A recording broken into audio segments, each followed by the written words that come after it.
so I saw the end when everyone's there, when all the media is there and all the candidates are there and everybody has huge teams. I kind of, I pay attention, but I don't feel like I knew the extent to which it was driving 2 hours to the middle of some county far away from Des Moines, and a candidate pulls up in a car with a guy or two, and then just goes in and talks to 15 people. I think that was very exciting when we discovered that that's what it was for a great extent of the time. And yeah, there would be bursts of attention around the straw poll or the state fair, or if there was a debate or something. But for the most part, getting to see those moments really close, and often we were the only cameras there, so it was a very intimate thing that I didn't expect it to be that intimate when I went. Well, I must say also, my college girlfriend was from Lamar's. I never knew, how we got there. Yes. It was the ice cream capital of the world, as you mentioned. Exactly. Right? So, talk about the process. You moved there in August and just did it? We actually started going in April. I went on a trip and just kind of met people and kind of introduced myself. I'm from the Midwest card. And then we started going back. The guy I shot it with, Nate and I, who made a bunch of films together, he was living in Columbia, Missouri at the time when we started. So he went up a few times, and I'd fly in a couple of times, and then we just kind of flew. We'd go in for a week at a time, often built around a big event, but oftentimes just kind of like, well, let's go for this week and see who happens to be on the ground. And those were the weeks that almost always the only people on the ground were Santorum and Bachman. So we got a lot of time with both of them and their campaigns, just by virtue of the fact that they had really built plenty in the beginning also, had put so much stake into Iowa. The other candidates weren't there nearly as often as the three of them. I was amazed. You were there for the key moments. You must have went to everything. I mean, we tried to. Yeah. You had the Romney at the Iowa State Fair. You had the Black Hawk dinner where you saw Michelle Bachmann come in at the end with Rick Perry showing up at that first. You had the really emotional moments at the Iowa leader, a family leader with Rick Santorum talking about his daughter. Yeah. What was your favorite story or moment? It may have been funny, but I mean, that's a really funny movie, by the way. It was very light. What was your favorite moment throughout all this? I think, in a weird way, no one really knew kind of what we were doing. It was sort of hard for the candidates to wrap their brains around what we were, because we weren't backed by anyone. We were an independent documentary. We would give them letters of, hey, these people are real. But I think that there were many times when the candidates' staffs would look at us after we'd been there, back again, and they'd just be like, "I'm sorry, who are you doing this for, or what is this about?" I think that on some level they may have thought they'd never see it, and especially when it wasn't showing up as the race was going, like the footage wasn't going anywhere. So I think they kind of forgot about us.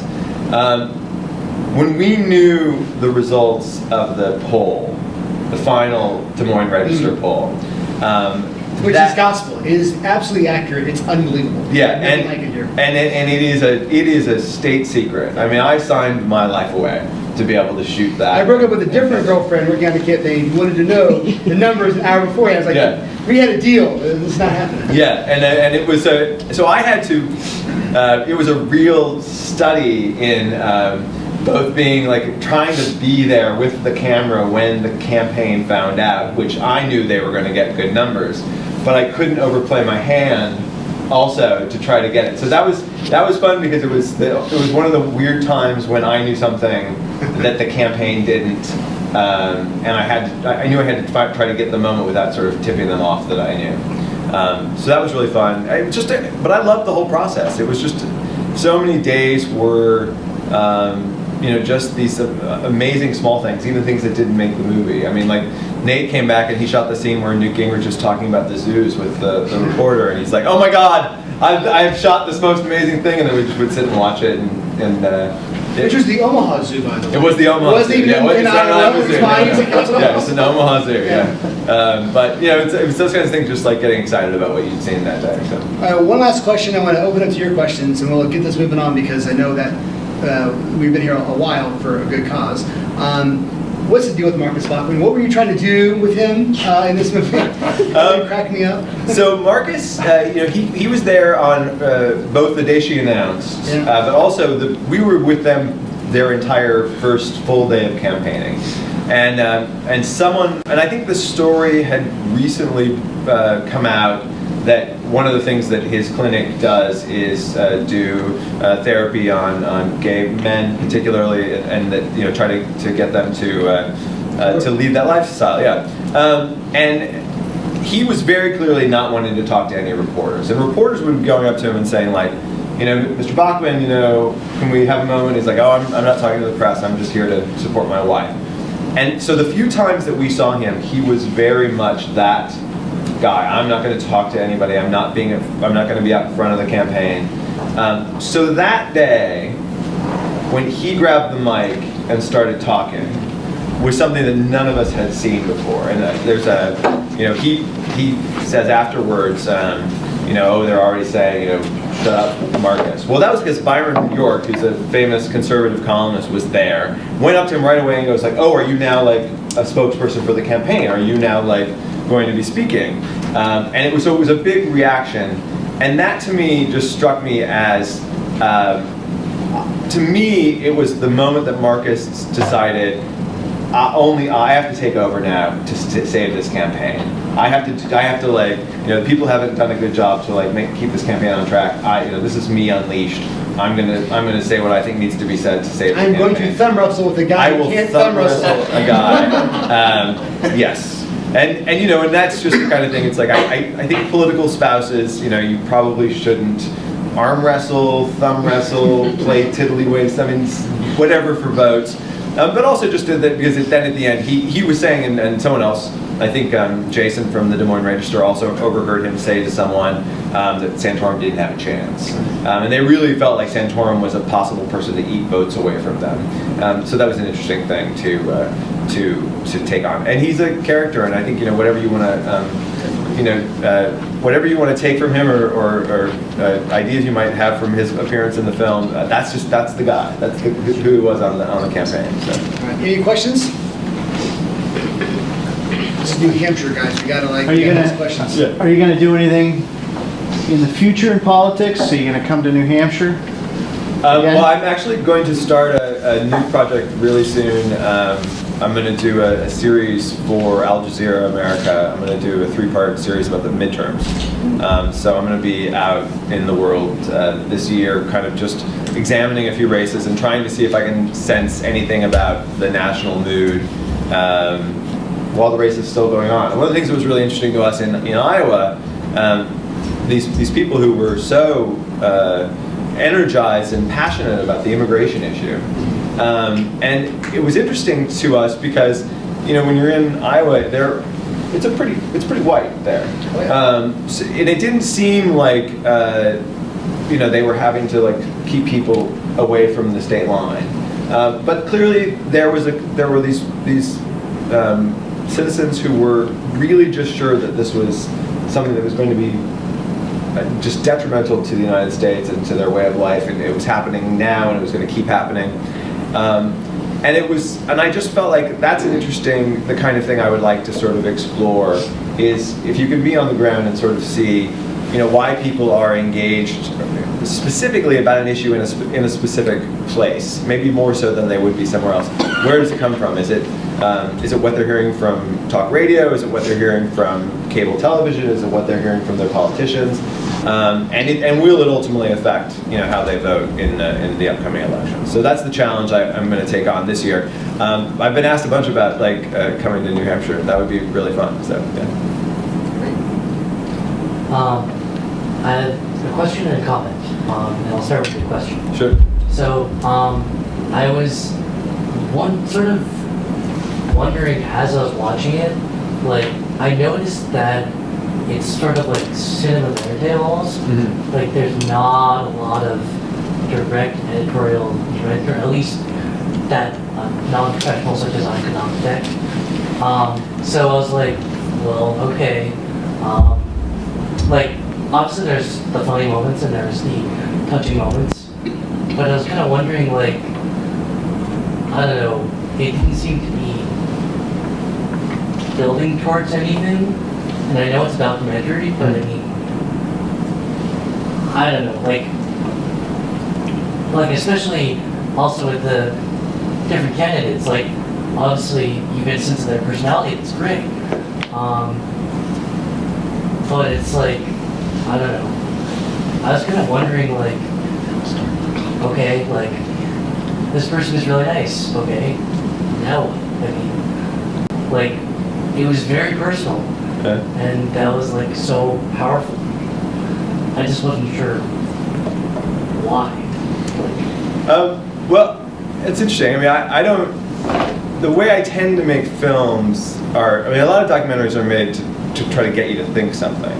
They want you to come away with like, you know, like, I'm not going to see World, or you know, you know, that guy's a bad guy, and I'm not really that interested in those kinds of documentaries. I mean, I come from a school of filmmakers, you know, who, in terms of when they make political films, in particular, the observation is the thing, and a lot of people felt that you can't make this kind of film anymore, and a lot of people felt like, you know, that the money was such to an extent that someone like Rick Santorum or anyone else who didn't have like millions and millions and millions of dollars could even be competitive. So to me, it's a state of where we are right now, and it's a recording of what was a pretty amazing race. I don't think we've ever seen a race when every candidate has been in first at some point. And we certainly have never seen something where the person who wins the straw poll comes in last, and the person who's last in the polls all year long suddenly comes at the end and wins. So, yeah, I mean, I kind of wanted you to have, to me, it's about the moments that are in the film, and if there is a through line, it's the two main stories, which is, you know, why did Rick Santorum's campaign end up working? Why did Michelle Bachmann's campaign that was on top at the beginning, based in part from what she did here, why did that collapse? And then for everybody else who had their moment in the sun, why did they have their rise and why did they have their fall? And just try to pick those moments that would indicate those things, you know, so that, you know, whether you paid attention or didn't pay attention, you could kind of get a sense of it. Any other questions? Yep. So I followed the caucus pretty closely in high school, and one thing that I thought you captured really well was how like fluid the field was and how people were constantly toppling each other in the polls just overnight. And I thought that was a really great aspect of the film. But what I also noticed is that you had a lot more coverage of the people that we saw as front runners for most of the race. And I was just wondering, was that an intentional thing, or was that just kind of, like you said, those few people were always working in Iowa every time you went out there? Well, you know, we have a ton of, I mean, almost anybody who would have won, we would have been able to have told a through story because we were with them as well. I mean, Gingrich would have been a really fun story had he won. You know, and it's a little bit, I kind of feel that's, in some ways, the footage we can't, but this is true of Rick Perry as well. The footage of Perry and Gingrich are the things I miss the most, because we have a lot of other really great moments of both of them. But, you know, you just, it's long as it is, and, you know, you want to kind of focus. But yeah, no, I think the challenge for us was Ron Paul. He was a very challenging person to like convey in the film. He wasn't great in terms of his interactions with people. He was kind of always wanting to get out of there. You know, and I think that in the end it's a little bit of a cheap shot what we did, but the sort of the metaphor of, you know, he kept bringing in his son to like introduce him, and his son was kind of almost the main attraction in some ways, or at least the heavily promoted opening act. And so the idea that he couldn't close the door and his son has to try to close the door for him was just a little too juicy, and so I'll admit to being a little bit of a cheap shot there. But he was the biggest challenge for us, and had he won, I don't think that film would have been. You must have been ready to put away that camera. Like, okay, they're gonna shut the door. And like, wait, oh my God. I always wait until like I'm an editor too, so I know I want to have like the car leaving the frame or the door shutting So, yeah, no, I was gonna wait. And that, the best part to me is when Rand looks over at me and he's just like, ah, shit. Okay, time for one more question. We'll wrap this up. Can I get one more question? Yeah. Were you surprised by Santorum's late surge? Yes. Yeah, no, I don't think anyone saw it come. I mean, to the extent that the moment in the Des Moines Register when Jennifer and Kathy and the editors there, their reaction of like, oh my God, I mean, like that was, I think, how we all. No, you were like, I have a movie. No, Yes. you were like on Cloud 9. No, well, he had come up in the polls a little bit, and the only thing I just had this sense that it was because the Bachmann campaign was so worried about him. And I never saw, I mean, that thing where he's had 12 people or 15 people, that was like a week before. So they came up to me, and I had several people from their campaign come up and be like, what are those Santorum rallies looking like? And I was like, there were like 12 people there. You know, I mean, it's like, same as it's always been. But the speech he gave at the pro-life rally in Des Moines, he got by far the biggest response. And then he was given an endorsement by Vanderplatz. So there was a sense that if it started to turn, you know, people were looking for someone to rally around. I mean, that was true. So when he was in third in like a CNN poll about a week out, he was still pretty far back and kind of in a mix of for third with like Gingrich and a few others. You had a sense that something maybe could happen. And I'll admit, I did go to the pollster's office very early that New Year's Eve, and was just like, come on, Rick, let's try to be Make a story. Yeah, let's make this a really good story. So, but no, I mean, the doubling his support and being up close to, I didn't think he would win. I didn't think that was possible until I saw the numbers. And then when I saw the numbers. And then you waited 3 weeks later to actually confirm that you actually did win. Exactly. Yeah. Well, thank you so much. Congratulations. Thank you. We'll be around for more questions. Yeah. So.